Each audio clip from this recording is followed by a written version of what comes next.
Bien, recapitulemos un poco en esta lección 5 del curso de pragmática, comunicación y contexto. Y fundamentalmente hablemos un poco sobre lo que hemos dicho. Estábamos hablando de que el asunto pragmático tiene unos sujetos, el emisor y el destinatario. Decíamos que estos eran sujetos reales en circunstancias reales de comunicación. Decíamos que pueden ser sujetos individuales o pueden ser sujetos colectivos. Decíamos que, por ejemplo, una persona puede constituirse como emisor, pero es vocero de una comunidad, por ejemplo, un presidente de una junta de acción comunal, o que el destinatario puede ser una sola persona, pero representa, por ejemplo, a un colectivo de usuarios campesinos. Todas estas formas son unas formas de emisores. Pues decíamos también que el emisor no habla él de manera individual, sino que todos sus decires están construidos a través de su conocimiento y su revisión de teorías y prácticas que otros han construido antes de él. Lo mismo sucede con el destinatario. Cuando el destinatario toma una posición, su posición sí es suya, pero es una posición que ha sido negociada con anterioridad. Decíamos que estos sujetos que pueden estar acompañados, por ejemplo, en una cafetería, estoy hablando con una persona y esa persona está acompañada con otra, entonces el destinatario es a la persona con la que me estoy refiriendo, pero esa otra también tiene influencia, injerencia y también es un actor, es un sujeto que está involucrado en el evento comunicativo, así ella no diga. Es muy probable que ese destinatario y esa función comunicativa se desvirtúe o se mejore por la presencia o ausencia de un tercero en el evento comunicativo. Esos sujetos producen enunciados. Un enunciado es un mensaje construido en un código lingüístico. Un enunciado es una unidad discursiva. Un enunciado no es una oración porque nosotros no hablamos en oraciones perfectamente estructuradas, sino hablamos en secuencias de discurso que tienen sentidos completos. También dijimos que esto sucede en unos entornos a situaciones temporales. Esos entornos pueden ser físicos, pueden ser empíricos, pueden ser históricos o prácticos ocasionales y culturales. Decíamos que cada uno de ellos tiene una cantidad de teorías y habrá que mirar cómo juegan, ¿no? Cómo el contexto, el espacio físico, la suma de experiencias, el contexto práctico, el específico, el contexto histórico, el contexto cultural van a determinar las posibilidades de comprender o no, o sea, que haya éxito o fracaso, ¿no?, en la comunicación. Terminada esta recapitulación sobre los contextos, vamos a hablar sobre la información pragmática. La información pragmática son los conocimientos, las creencias, los supuestos, las opiniones y sentimientos de los individuos en un momento de la interacción verbal. Son experiencias relativas al mundo que los rodea. O sea que nos encontramos en una situación bastante interesante. Estamos diciendo que hay una información de contenido, una información de conocimiento nuevo, de saberes construidos de manera individual o colectiva, y que esa información se constituye como una suma de datos en teorías y prácticas. Y ahora estamos diciendo que también hay una información pragmática, que la información pragmática es aquella tipo de conocimientos que tienen que ver con las características de la interacción comunicativa específica que se está realizando. Significa esto que en una comunicación, en un contexto real, con actores reales, se ponen en práctica conocimientos semánticos, conocimientos de mundo y conocimientos de la interacción comunicativa, entendida como conocimientos de información pragmática. La información pragmática son conocimientos. Demos un ejemplo de conocimiento, de información pragmática del tipo de conocimientos. Entonces, un ejemplo puede ser en una cafetería cuando una persona va a comprar un producto, quien primero habla es quien necesita el producto. ¿Qué puede suceder? ¿Qué tipo de información puede circular en este tipo de acontecimientos? Preguntas sobre el producto, preguntas sobre el valor del producto, preguntas sobre la disponibilidad del producto, preguntas sobre la calidad del producto, recibimiento del producto, prueba del producto, reconocimiento de la calidad del producto y de pronto dar gracias o valorar de manera verbal el servicio que se ha prestado. Todos son conocimientos de la información pragmática. Son conocimientos que están dados en un evento comunicativo específicamente como este, del que hemos hablado de la cafetería. Y esos conocimientos están determinados por una serie de prácticas de cortesía. Pedir el favor, decir buenos días, decir buenas tardes, hágame el favor, yo quiero, cuánto vale, me da el precio, por favor. Todos son conocimientos. Esos conocimientos son conocimientos totalmente pragmáticos. No tienen que ver con el producto en sí mismo. El conocimiento semántico o epistemológico podría entenderse como, por ejemplo, en esa cafetería yo quiero tomarme un café con leche y digo yo quiero un pintado, yo quiero un perico, yo quiero un café con leche o un café de leche. Ese es un conocimiento semántico, pero el conocimiento pragmático es todo lo que yo necesito adicional para lograr que esa persona que me está vendiendo ese objeto, esa bebida, llámese como se llame, en el conocimiento semántico pueda ser adquirido. También hay una serie de creencias, de supuestos, opiniones, sentimientos que los individuos en un momento de la interacción verbal utilizan. De los conocimientos, las creencias, los supuestos y las opiniones es interesante entender que son relacionados con la razón, o sea que son racionales. Todo conocimiento, toda creencia, todo supuesto y toda opinión tiene una base cognitiva basada en la razón. Pero también hay una información pragmática que parece ser la más poderosa de todas y es la información pragmática de los sentimientos, los estados de emotivos, las condiciones subjetivas de las personas se constituyen en un asunto difícil de comprender y de medir en las condiciones pragmáticas. Coloquemos un ejemplo. Supongamos que yo tengo que trabajar atendiendo público, volvamos al ejemplo de la cafetería, pero tengo un dolor inmenso de pronto, por ejemplo, por la pérdida de un ser querido. Pues la manera como yo voy a atender va a estar afectada por esos sentimientos. Pero la otra persona la persona que va a recibir mi atención no sabe, no tiene el conocimiento, o sea, no tiene una racionalidad sobre lo que me está aconteciendo, y es muy probable que yo tenga en ese evento comunicativo un fracaso comunicativo porque los sentimientos van a convertirse en un obstáculo para desarrollar la labor como debiera. Es decir, que la información pragmática son experiencias relativas al mundo que nos rodea. Es un asunto experiencial. Entonces llegamos a un punto interesante y es que esas experiencias son de tipo objetivo y de tipo subjetivo. O sea que tienen unas razones de ser en relación con los objetos que nos rodean de tipo descriptivo, explicativo, narrativo, pero también argumentativo y opinativo. Bien, la información pragmática puede ser general, o sea, tengo una información pragmática como la que nos estamos hablando. La otra es la situacional, que está determinada por los conocimientos percibidos durante la interacción, y la otra es la contextual, derivada de las experiencias lingüísticas en la inmediatez del discurso.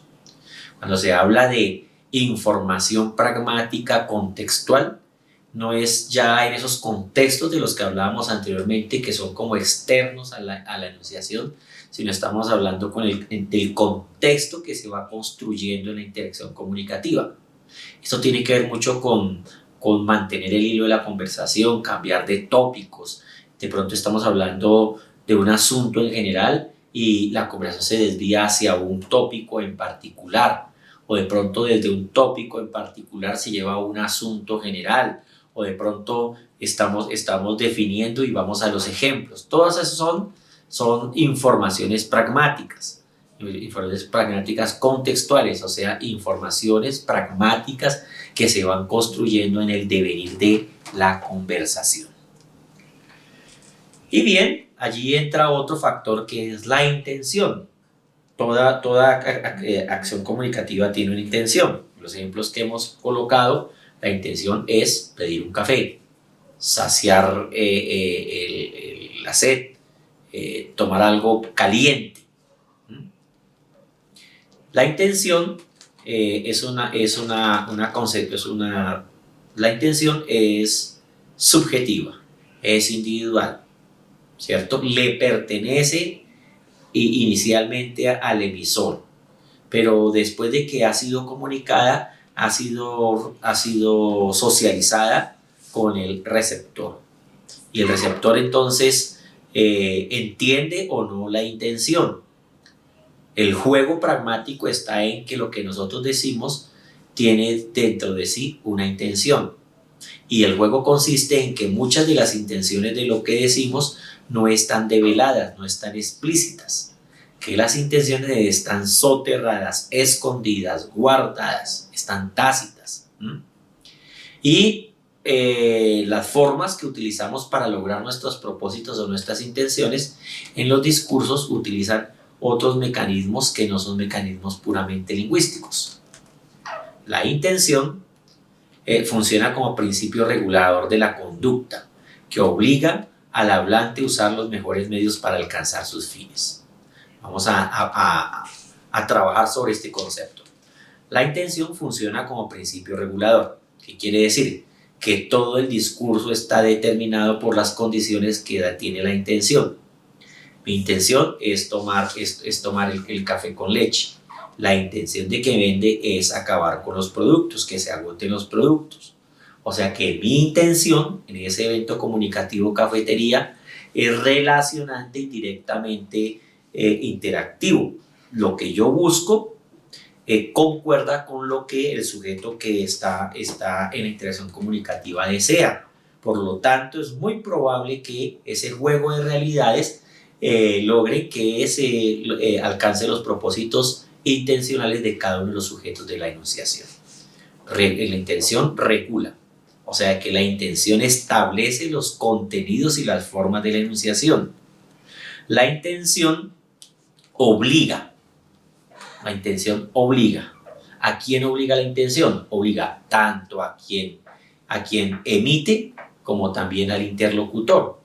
La intención es obligante en el sentido que hace que el emisor se traslade del lugar, vaya al sitio donde se encuentra lo que él quiere, pero también obliga al receptor a escudriñar en el lenguaje explícito y en todo el sistema que rodea lo explícito para tratar de comprender las intenciones que generalmente trae el emisor de manera soterrada. Allí hay una obligación y además es un juego, ¿no? Es un juego, el juego de habitar en nuestras sociedades es un juego de entender cómo los discursos explícitos tienen una serie de intenciones que no son explícitas y que generalmente agreden al otro, obligan al otro a estar en una situación perspicaz, vigilante, pendiente, ¿no? Porque ya lo hemos dicho muchas veces, detrás de todo esto hay una controversia, hay diferentes puntos de vista. Bien, la intención es el principio que mueve al emisor a realizar un determinado acto. Su reconocimiento por parte del destinatario es evidencia de su correcta interpretación de los enunciados. El destinatario tiene como propósito encontrar la correcta interpretación de los enunciados. El papel del destinatario es disminuir la ambigüedad. El papel de la conversación es destruir todo a partir de los consabidos y de las informaciones directas que se exponen en los procesos de comunicación, establecer una valoración unívoca, una aceptación de un punto de vista, ponerse de acuerdo con un punto de vista, de tal manera que, volvamos al ejemplo de la cafetería, cuando digamos que quiero un perico, no quiere un lorito, sino quieres un café con leche chiquitico. Entonces allí hay una ambigüedad, ¿cierto? Allí hay una posibilidad de comprender este asunto de pedir una bebida caliente de dos maneras o de tres. Pero en el juego de intenciones van a determinar que se entienda que se trata de una bebida caliente. Miren que aquí entra en juego todo lo que miramos anteriormente. Los contextos van a ser sumamente importantes. Si estuviésemos, por ejemplo, en un sitio donde venden aves, y en ese sitio donde venden aves tenemos un amigo, y ese amigo tiene en ese sitio donde venden aves un termo con café, y yo le digo al amigo que en ese sitio donde ven aves que yo quiero tomarme un perico, es muy probable que él entienda que quiere coger uno de las aves que él vende. O sea que allí hay cierta ambigüedad. Pero en el caso específico de la cafetería, la intención y todos los elementos contextuales van a disminuir, ¿cierto?, de manera significativa la ambigüedad, y van a permitir la correcta interpretación de los enunciados. La intención no siempre corresponde al enunciado. No basta comprender los enunciados, es necesario tratar de descubrir la intención concreta con que fueron formulados. Esto es sumamente importante en pragmática. Nosotros podemos entender una afirmación. Por ejemplo, yo digo, ¿hay agua? Pregunto, ¿hay agua? Y entonces el enunciado dice, ¿hay agua? Comprender el enunciado es muy sencillo. Es una pregunta sobre la existencia del líquido llamado agua. Pero no significa solamente eso. Tiene muchísimas otras posibilidades de interpretación. Y esas muchísimas posibilidades de interpretación están determinadas por las intenciones concretas con las que fueron formuladas. La persona que pregunta si hay agua puede estar preguntando que si tiene agua, para que por favor le den agua porque tiene sed. La persona que está preguntando si hay agua puede estar preguntando que si hay agua porque tiene la intención de bañarse. La persona que pregunta ¿hay agua? Puede estar preguntando sobre si hay líquido porque, por ejemplo, no se ha pagado el recibo del agua. Entonces, miren que esa afirmación ¿hay agua?, por su carácter de ser sumamente amplio, no se puede entender si nosotros no apuntamos hacia la intención concreta con que fueron formulados. De esa manera, la intención concreta se hace explícita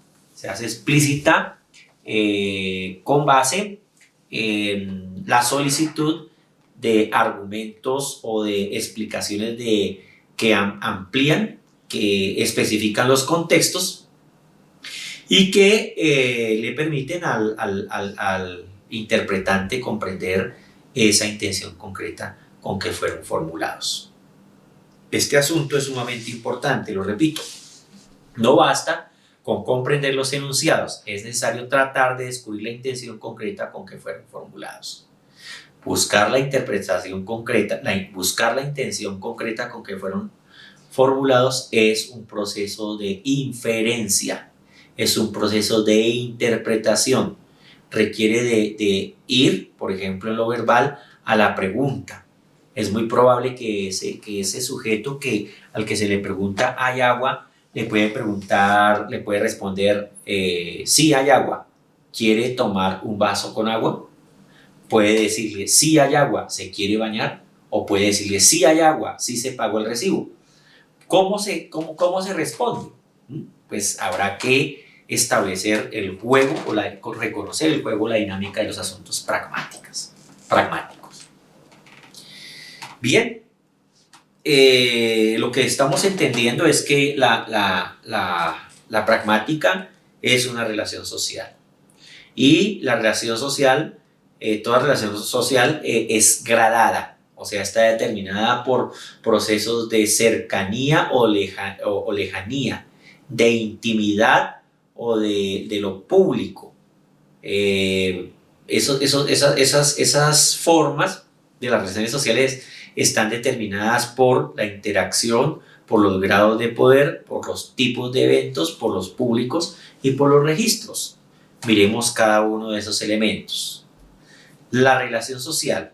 ¿Qué es la relación social? El grado de relación que tienen los emisores y los receptores. El grado de relación. Ya sabemos que hay una relación, que hay unas intenciones, que hay unos contextos, que hay unos enunciados, que hay unos sujetos. Ahora, en esa relación está gradada. Tiene unos límites la relación. Tiene unos procesos esa relación. Se pueden entender como cercanos o lejanos,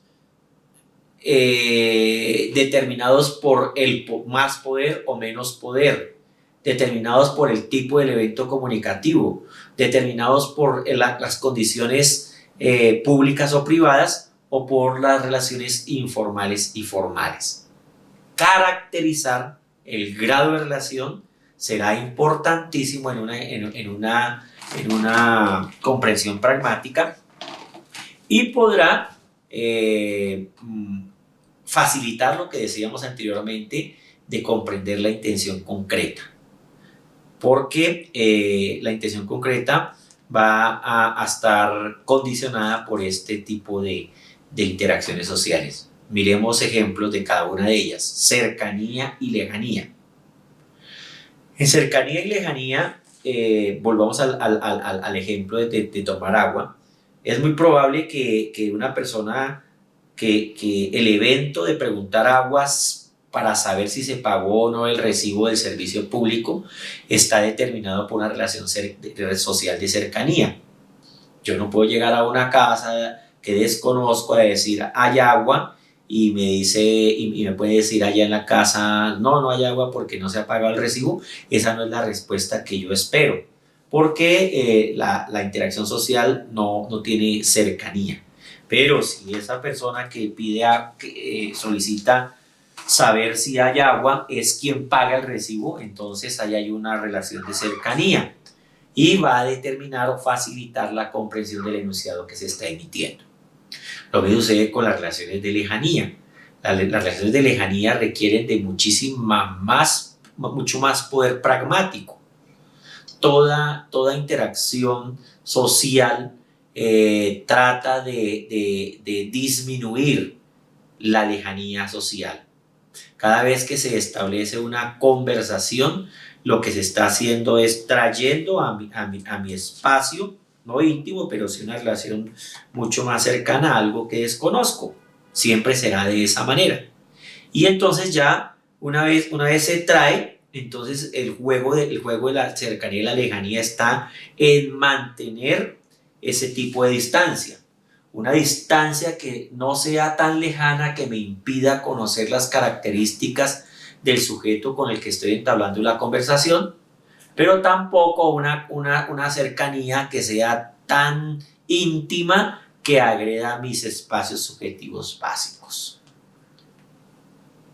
Allí hay muchísimos estudios, hay muchísimas investigaciones, fundamentalmente en las normas de cortesía. Las normas de cortesía, por ejemplo, con los saludos, tú puedes saludar dando la mano, tú puedes saludar abrazando, tú puedes saludar dando un beso en la mejilla. Hay países y sociedades que se dan 2 besos. Ahora, pues con todo esto del coronavirus es muy probable que la gente se acerque un poco, ¿cierto? Y entonces ese tipo de relaciones se pueden entender como cortesías positivas. Si una persona tiene una relación afectiva cercana con otro y tiene la costumbre de saludarle dando un abrazo y no lo da, entonces puede entenderse como una cortesía negativa, o sea, como si se estuviese de mal genio o hubiese algún tipo de conflicto. Y lo contrario, si no hay ningún tipo de afectividad y llega usted a una persona que nunca conoce y le da un abrazo fuerte, esa persona se va a sentir intimidada y agredida.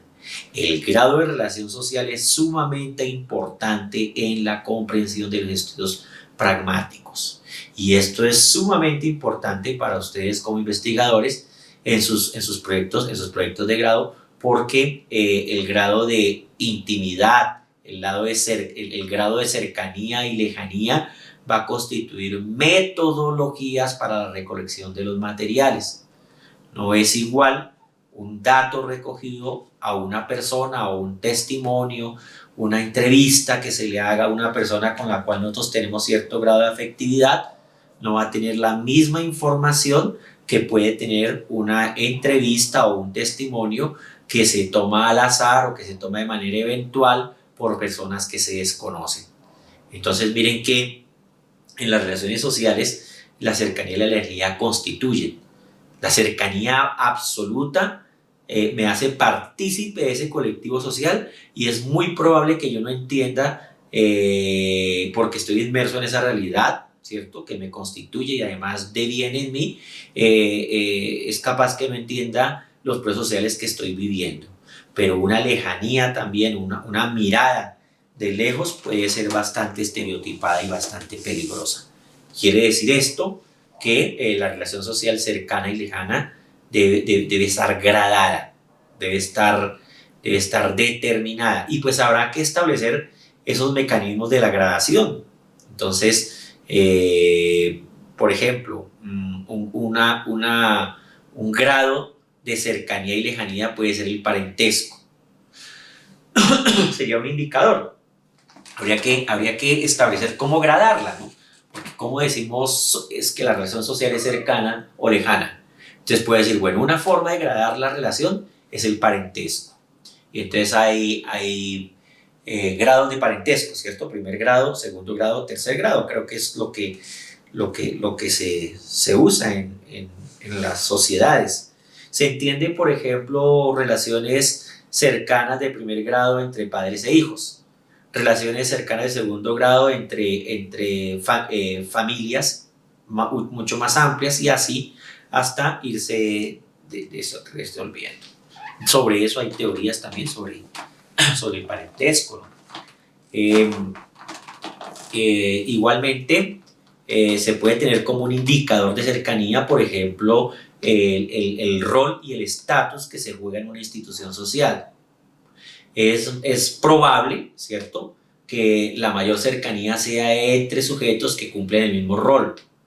Pensemos, por ejemplo, en una empresa en la que hay obreros de producción, empleados administrativos y gerentes o personas que toman las decisiones, las políticas. Pues es probable que se establezca ciertas cercanías entre los de producción, entre los administrativos y entre los gerentes. Es muy probable, depende también de muchos factores, que se establezcan condiciones de lejanía entre los gerentes y la gente de producción. Entonces, esas son las categorías. Mire que he hablado de dos, ¿no? Una el parentesco, otra el rol y otra el estatus. Pero también puede haber otros tipos, ¿no?, de cercanías y lejanías. Por ejemplo, la profesión. Si una persona pertenece a las ciencias sociales y otras personas pertenecen a las ciencias exactas, por hacer una definición gruesa de este asunto del conocimiento, es muy probable que las cercanías y las lejanías estén determinadas por las ciencias y las prácticas que constituyen esos tipos de saberes. Lo importante de todo esto es establecer las categorías que llenan estos grados de relación social. Entonces miremos que esas categorías se construyen a partir de la información que nuestros datos nos arrojan. Esto es en lo práctico. En lo práctico, ¿cómo analizo la relación social? de cercanía, lejanía. Pues ya he dicho tres, ¿no? El parentesco, el rol y el estatus, la afinidad profesional. Hay muchas más, ¿no? Hay, por ejemplo, generación. Eso puede generar, puede establecer relaciones de cercanía y de lejanía. Ideología puede establecer relaciones de cercanía o lejanía. Origen. Encontrarme con mis paisanos del Tolima es diferente a encontrarme con otras personas de otras regiones. Eso establece relaciones de cercanía y lejanía. Lengua. El uso de una lengua establece relaciones de cercanía y lejanía. Poder adquisitivo. Distribución geográfica. Hay sociedades y ciudades que están estrictamente distribuidas, ¿no? Entonces, por ejemplo, entre más va usted al norte están más los ricos, o entre más va usted al sur están los pobres, o entre más usted va hacia el occidente están los ricos. O sea, hay una distribución de las sociedades generalmente en las ciudades tradicionales, ¿no? Ya en las sociedades modernas, pues esto varía más. Pero lo importante de entender del asunto de la relación social es comprender que existe un concepto de cercanía y lejanía. Entender que esa cercanía y lejanía no es un asunto solamente geográfico, topográfico, sino que también es un asunto de la interacción, o sea, es un asunto social, es un asunto cultural, también es un asunto afectivo. Allí hay mucho para hacer, allí hay trabajo interesante por realizar y podría establecerse este tema de la relación social como un gran ámbito donde se pueden realizar estudios pragmáticos. Las relaciones de poder es otro tipo de relación social. El poder es un asunto fundamental. El poder establece condiciones estrictas de dominación, relaciones estrictas de acumulación de bienes, relaciones estrictas que son capaces que producen cambios en los comportamientos de las sociedades, de manipulación de las conciencias, de clasificación de los seres humanos. Y pues en relaciones de poder hay muchísimas investigaciones. Los análisis críticos del discurso fundamentalmente se han dedicado a tratar el tema del poder. El tema del poder es un asunto constitutivo de las civilizaciones. ¿Y por qué los constituyen? Porque el poder se distribuye generalmente, si no siempre, de manera piramidal. Los detentores del poder siempre serán menos sujetos y los que no detentan el poder serán siempre más sujetos. Y en la conciencia de los seres humanos está el estar en esas élites que detentan esos poderes. Los poderes que generan mejores condiciones de vida, que generan mejores valoraciones por los sujetos sociales y que tienen que entenderse. Entonces, ¿cómo categorizarlo? O sea, ¿cómo convertir el poder en un asunto de investigación pragmática? Pensemos, por ejemplo, entre la conversación de profesores y alumnos. Allí hay una relación de poder y esas relaciones de poder van a determinar unas prácticas discursivas. Pensemos en una escuela básica tradicional. El profesor entra, los estudiantes se paran. El profesor pregunta, los estudiantes responden. El profesor ordena, los estudiantes hacen. Ese tipo de relaciones de poder determinan los comportamientos. Habrá que entonces establecer cómo se condiciona el poder. Y allí entran a participar categorías muy parecidas a las que hablamos de cercanía y lejanía, ¿no? O sea, volvemos a lo mismo, el estatus social, los ingresos económicos, la calidad de la vivienda, el origen, la procedencia, el hablar una lengua que tenga más penetración a nivel global, o hablar una lengua raizal, nativa, de muy pocos hablantes, tener un apellido, pertenecer a una raza, pareciese que no, pero la etnia, la raza, perdón, aunque los sociólogos la entienden como que ya no tiene un significado en la comprensión de la sociedad, sí lo tiene, sí todavía están determinados por estereotipos que justifican relaciones de poder. El poder es una gran fuente de de investigación en todo lo que ustedes están haciendo, en estudios sobre parlache, en estudios sobre narrativas, el estudio sobre la música, el estudio sobre las carrozas, sobre el carnaval, todo ese tipo de acciones sociales están atravesadas por relaciones de poder. ¿Qué los constituyen? Los determinan, hacen que se representen de unas formas y no de otras, que digan los sujetos sociales, que callen, que sientan agredidos sus derechos fundamentales, que los desaparezcan. En nuestro país tenemos una tradición larguísima de cómo el poder no solamente silencia entreteniendo, sino también silencia exterminando los sujetos sociales. Todas esas historias de falsos positivos, todas las masacres, todas las desapariciones son prácticas de un poder que se constituye a pesar de todas las dinámicas que las personas y las sociedades que no detentan ese poder quieren alcanzar. Es una lucha, ¿no? Esto del poder es una dialéctica, es una dinámica, es un asunto que está montado sobre contradicciones interesantísimas de analizar las relaciones de poder. Bien. Luego, en la relación social vamos a hablar de los tipos de eventos comunicativos. Entonces, hay tipos de eventos comunicativos formales y hay tipos de eventos comunicativos que tienen diferentes grados de informalidad. Hay unos que son rituales, ¿cierto? Hay otros que son transaccionales, hay otros que son de diversión, y pues cada uno de esos tipos de eventos comunicativos va a permitir un asunto, ¿no? Una forma de ser. Relaciones públicas, relaciones sociales públicas y privadas.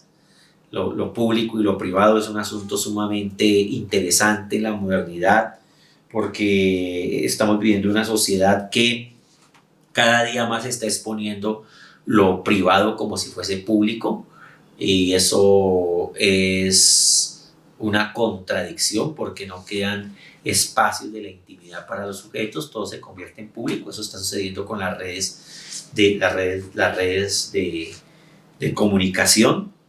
Eso sucede con nuestra sociedad. Es una sociedad que busca exponerse, mostrarse, ¿cierto? Darse a conocer. Está condicionada porque su valor ya no es per se el sujeto pues, por sí mismo, sino por el reconocimiento de los otros. Por lo tanto, hoy en día está hay mucha controversia sobre el asunto de lo público y lo privado. Lo público y lo privado es hondamente significativo. Lo público constituye asuntos de la social, de la interacción social, de las relaciones sociales, y lo privado constituye asuntos de lo íntimo.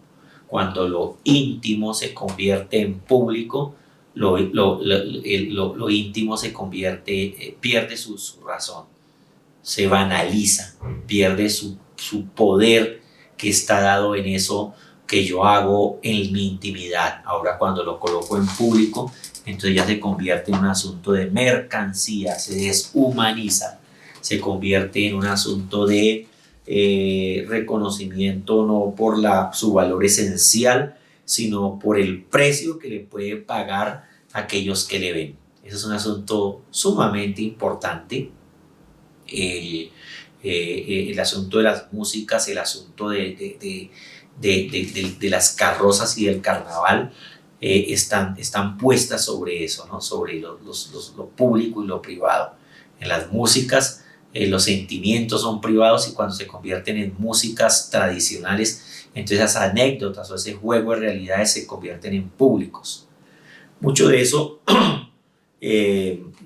lo vi yo en la música vallenata. Cuando yo escuchaba música vallenata y no conocía esos espacios donde se desarrollaban los acontecimientos de la música vallenata, pues no tenían una significación, no eran significativos, no entendía, porque hay mucho de anécdota, de nombres, de compadres, de ríos, de ciudades, de pueblos, de hechos históricos regionales que constituyen ciertos elementos de lo privado y que al ser colocados en la música y al convertirlos en un asunto público, general, para grandes públicos, entonces es difícil entender los contenidos, ¿no? ¿Por qué? Porque hay unos contenidos que pertenecen a lo privado que están puestos en lo público. Ya cuando tú ya conoces los sitios, que esto es Dibuya, aquí es Fonseca, de aquí es donde está el cantor de Fonseca que nació en Dibuya, en el Mar Caribe, cuando de niño me llevaron, cuando se conocen esos espacios, entonces eso que era privado se adquiere, ¿no? Es un asunto interesante. En el caso de los usos dialectales o jergas en los parlaches, pues ahí hay un juego entre lo público y lo privado, ¿no? Lo privado es propio del grupo, de la cultura, de la subcultura, de la contracultura, como eso es una clasificación tradicional de la sociología, ¿no? Pero esos grupos utilizan jergas, o sea, léxicos, expresiones privadas. Y esas jergas y léxicos privados tienen como propósito establecer la cohesión social, establecer la intimidad. Entonces, miren lo interesante, no es un grupo social, pero es un grupo social que quiere mantener una intimidad. Y mantiene una intimidad con el propósito de diferenciarse con el colectivo social mucho más amplio, con el propósito de entenderse como diferente y contrario, puede ser, o entenderse como diferente y mejor, ¿cierto? Y entonces todos esos elementos son los que permiten que se constituyan palabras o frases lexicalizadas en esos grupos sociales específicos con el propósito de mantener su privacidad. O sea que hasta dónde llega lo público, lo privado en esos dialectales de las jergas, ¿no? Hasta cuando los otros lo conocen. Cuando se hace un estudio sobre parlache o sobre lenguas de oficios o de grupos sociales y eso se publica, pues se pierde ese sentido, se pierde el sentido de lo privado. Es útil, es significativa porque está en el ámbito de lo privado, porque pertenece al uso, porque pertenece a la transacción, porque pertenece a la intimidad. Cuando se lexicaliza, cuando se colecciona en diccionarios y la gente sabe cómo es que habla ese grupo, pues allí empiezan a tener una serie de implicaciones bien interesantes que habría que dimensionar en el trabajo de investigación sobre los léxicos. Finalmente, en la relación social hablaremos sobre la formalidad y lo informal y lo formal. Y tendremos que establecer que lo formal está reglado, está determinado por normas, por leyes, por estatutos, por tradiciones, por costumbres que han sido validadas por las sociedades. Eso se establece como lo formal. Por eso hay formas del buen decir y hay formas del mal decir. Las formas formales están construidas por sociedades que han sido capaces de constituir unas prácticas sociales que le entregan a otros y que se las muestran como si fuesen las mejores. Ese es un asunto de la formalidad. Miren que como su nombre lo indica, es un asunto de forma, no es un asunto de contenido, es un asunto de forma, o sea, tiene que ver con comportamientos. Lo formal es el buen registro, lo formal es el buen decir, lo formal es el cumplimiento de los protocolos. Tú no puedes asistir a una fiesta de matrimonio si no te han enviado una invitación. Eso es lo formal. Si una persona va a una fiesta de matrimonio, lo más probable es que deba llevar la mejor ropa. Y esa ropa está determinada por condiciones de formalidad, que mire que son bastante subjetivas. Por ejemplo, si es el matrimonio es un contexto en el interior, pues lo más probable es que la formalidad sea representada, ¿cierto?, en el vestido de hombres y mujeres con ciertas calidades. El hombre tendrá de pronto corbata, tendrá saco leva, no sé, asuntos de estos muy de la cultura occidental. Pero si se trata de un matrimonio en una sociedad indígena o tradicional, pues será otro tipo de formalidad. Por ejemplo, en la costa caribe, la formalidad para un evento público es una camisa llamada guayabera, o sea, de bolsillos. En la comunidad guayú, por ejemplo, la formalidad de las mujeres es una hermosa manta guajira tejida, no en las telas pintadas, sino tejidas a mano. Entonces, todos los elementos van a establecer condiciones de la formalidad. La formalidad o los usos formales, las prácticas formales, las actitudes formales pertenecen a un sistema de normas y reglas. Generalmente, esas formalidades en nuestra sociedad occidental están determinadas por lo que sucede en las cortes. La formalidad es un asunto cortesano. La formalidad es un asunto de las élites. Y miren cómo la formalidad está totalmente relacionada con el poder. Se puede hacer una asociación directa entre grado de formalidad con altos grados de poder y disminución a menor poder, mayor informalidad. Contrario a las relaciones sociales formales, pues están las relaciones, al contrario a las relaciones sociales formales, están las relaciones sociales informales. Pues si las formales están altamente reguladas, regladas, legisladas, las relaciones informales no lo son. Son más individuales, son más estilísticas, están más determinadas por los pareceres, pues son más libres, son más espontáneas, pero son tenidas como peligrosas.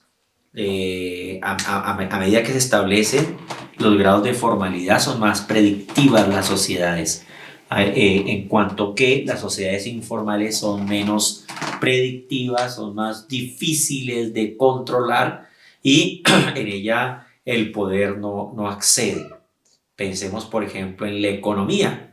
Lo que dicen los que saben de economía en Colombia es que la economía informal en Colombia es altísima. Más o menos un 60% de los trabajadores colombianos están en los sectores informales. ¿Y entonces eso qué significa? Significa que hay solamente un 30% que cumple, ¿cierto?, con esas exigencias que determinan la formalidad. Y habrá que analizar, en eso de la economía, por qué las informales no se hacen formales y qué hace que los formales se mantengan en esas condiciones de formalidad. Y lo que se va a encontrar es que la informalidad es más individual, más propia de las pequeñas y medianas empresas, en tanto que la formalidad va a ser de los conglomerados, de los monopolios, de los grupos económicos, que siendo formales y cumpliendo con ciertas formalidades, no todas, evadiendo muchas de ellas, establecen este tipo de condiciones. La formalidad y la informalidad es un tipo de relación social, son importantes. Estas relaciones sociales van a constituirse en ejes fundamentales de las pragmáticas: cercanía y lejanía, relaciones con el poder, tipo de eventos comunicativos, lo público y lo privado, lo formal y lo informal. Bien, yo creo que hasta aquí terminamos con esta conversación sobre los elementos materiales de la pragmática. Por el correo electrónico les enviaré un ejercicio para que hagamos con los materiales que ustedes tienen recogidos de sus proyectos de investigación. La idea es que en la medida que vamos entrando a estas categorías, a estos definiciones y conceptos de la pragmática, nosotros vayamos mirando cómo ellas se van atravesando en los quehaceres investigativos que ustedes realizan, con el propósito de que no quede solamente como una teoría allí por fuera, sino que vaya apoyando todo lo que nosotros hacemos. En síntesis, lo que hemos dicho es que la pragmática no completa el significado. La pragmática transforma el significado. La pragmática hace que lo que se puede entender como textualmente no es suficiente. La pragmática hace que lo textual no sea simplemente el significado completo, sino que se requiere de una serie de elementos mucho más prosémicos, mucho más amplios, mucho más paralingüísticos, mucho más semióticos, mucho más sociales, culturales, políticos, mucho más interdisciplinarios y transdisciplinarios para poder comprender los enunciados. Hasta aquí dejamos por hoy. Espero que esta conferencia sirva para que ustedes apunten un poco más hacia este asunto de la pragmática, y nos veremos luego cuando las cosas estén mejor. Muchas gracias por su atención.